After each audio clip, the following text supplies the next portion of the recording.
Сәлем достар, мынау күз мезгілі нағыз жөтел, тұмау, тамақ ауыратын нағыз мезгіл, ыстықтың салқынға ауысатын уақыты.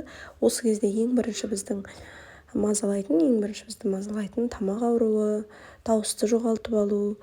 Осы жағдайда бір күнде әсері болатын осы халықтық медицинаны мен сіздерге ұсынамын. Өзіме 100% көмектесті. Ол үшін бізге йод, ас содасы және ас тұзы және 200 мл ыстық су керек болады. Ыдысымызға 200 мл ыстық суымызды құйып, үстіне бір чайный ложка, яғни бір шай қасық тұзымызды салып, ергенше араластырамыз.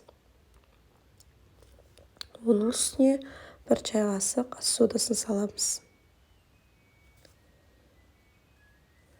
Және де жақсылап араластырып болғанда осы кезде реакция жүреді су мен соданың арасында. Одан кейін мен сіздерге бір лайфхак көрсетейін.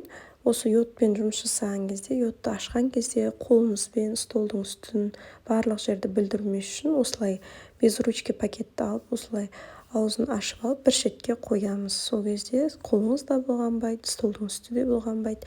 Менде осындай пипетка бар, мен оны аптекадан сатып алған болатынмын. Осы пипетканың көмегімен 2-3 тамшы йод тамызып аламыз және жақсылап араластырамыз. Осы дайын болған қоспаны бөлме температурасында дене температурасымен бірдей болғанша суытып, тамағымызды жақсылап шаятын боламыз. Тамағымызды шайған кезде тамағымызда жарды 1 минуттай ұстап, түкіріп тастап отырамыз. Осы әдісті бір күнде бірнеше рет қайталасаңыз болады, және осы әдістен кейін 15 минут еш нәрсе жемеу керек. Егер сіздерге менің видеом ұнаса, лүпіл басып пікір қалдыруды ұмытпаймыз.